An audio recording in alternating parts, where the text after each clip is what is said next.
तो आज हम स्ट्रक्चरल ऑर्गेनाइजेशन इन एनिमल्स के दूसरे लेक्चर की रिवीजन करेंगे। इसमें हमने पढ़ा था कि टिश्यू चार टाइप के होते हैं: एपिथेलियम, कनेक्टिव, मस्कुलर और neural tissue.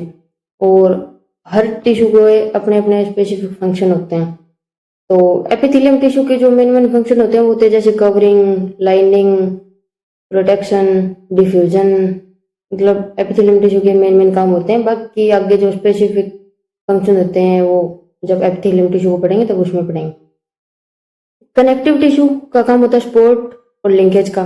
Muscular tissue locomotion and movement में हेल्प करता है। और neural tissue control and coordination में हेल्प करता है। अब देखते हैं एपिथेलियम टिश्यू के बारे में। Epithelium, epi upon thelium to rest, यानी कि ये टिश्यू हमेशा किसी और टिश्यू के ऊपर लाई करता है। और किसी और टिश्यू किसके ऊपर?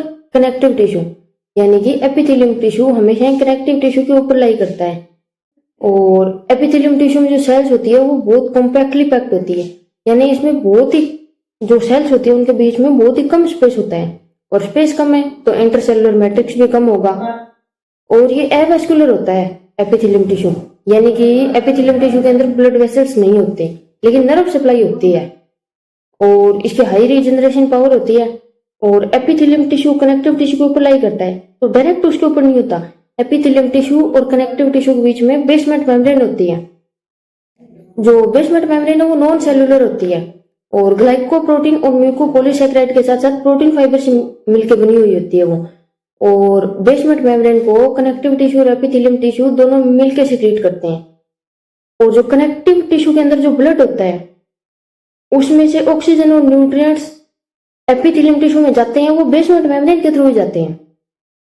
तो ये तो हमने इसके बारे में थोड़ा देख लिया, मतलब एपिथेलियम टिश्यू में सेल्स कैसे अरेंज होती है, किस टाइप की होती है। अब देखते हैं जो एपिथेलियम टिश्यू के ऊपर वाली जो फ्री सरफेस होती है वो या तो बाहर के एनवायरनमेंट के साथ कांटेक्ट में होती है या बॉडी फ्लूइड के साथ कांटेक्ट में होती है। और जो एपिथेलियम टिश्यू का जो फ्री सरफेस है उसके दो टाइप की मॉडिफिकेशन हो सकती है, एक तो माइक्रोविलाई, एक सीलिया। माइक्रोविलाई होती है जो एपिथेलियम टिश्यू की जो प्लाज्मा, एपिथेलियम टिश्यू की सेल्स की जो प्लाज्मा मेम्ब्रेन है उसी की इनफोल्डिंग से फिंगर लाइक प्रोजेक्शन बनती है जिसको माइक्रोविलाई बोलते हैं। और ये finger like projection surface area को इंक्रीज करने का काम करती है अब्जॉर्प्शन और सिक्रीशन के लिए।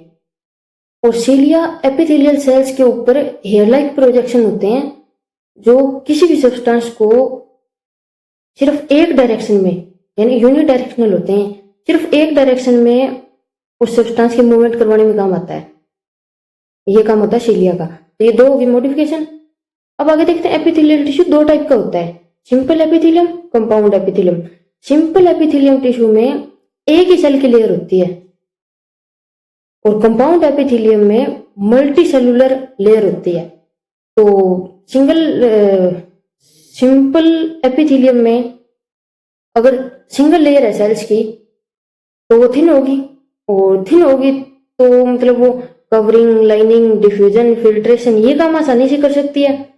और कंपाउंड एपिथेलियम में मल्टी सेलुलर लेयर है तो प्रोटेक्शन का काम आसानी से कर सकती है। तो ये हो गए इनके फंक्शन कि सिंपल एपिथेलियम वो क्या क्या फंक्शन करेगा और कंपाउंड एपिथेलियम क्या क्या करेगा।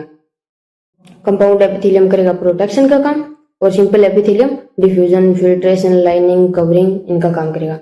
अब देखते हैं आगे सिंपल एपिथेलियम के टाइप। तो सिंपल एपिथेलियम आगे तीन टाइप का होता है, simple squamous epithelium, simple cuboidal epithelium और सिंपल कोल्यूमिनार एपिथेलियम। जिसमें सबसे पहले पढ़ेंगे simple squamous epithelium. Simple squamous epithelium में जो सेल्स होती है वो फ्लैट होती है और उनके न्यूक्लियस भी फ्लैट होते हैं और वो उनके सेंटर में लाई करते हैं। मतलब फ्लैट सेल्स, फ्लैट न्यूक्लियस, और न्यूक्लियस होता है वो सेल के कहाँ होता है? सेंटर पे होता है। तो ये जो सेल्स है अगर इनको आप देखें तो ये ऐसे लगते हैं जैसे फ्लोर के ऊपर टाइल। इसी वजह से इनको मतलब जो सिंपल स्क्वेमस एपिथेलियम है इसको पेवमेंट टिश्यू भी बोलते हैं। और इनकी इरेगुलर बाउंड्री होती है इन सेल्स की, तो इस वजह से इसको टेसेलेटेड एपिथेलियम भी बोलते हैं। तो इसमें हमने इतना पढ़ा था। एक रह गया कि जो एपिथेलियम टिश्यू है उसके तीन ओरिजिन होते हैं, यानी वो एक्टोडर्मल भी होता है, मेसोडर्मल भी होता है और एक्टोडर्मल भी होता है। लेकिन जो स्पेसिफिक किसी जगह की जो एपिथेलियम है ना उसका एक ही ओरिजिन होगा।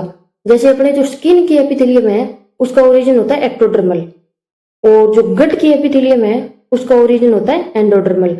और एक कंपाउंड एपिथेलियम का एग्जांपल होता है कि कंपाउंड एपिथेलियम प्रोटेक्शन का काम करता है, इसका एग्जांपल है स्किन। बस इतना ही पढ़ा था हमने इसमें।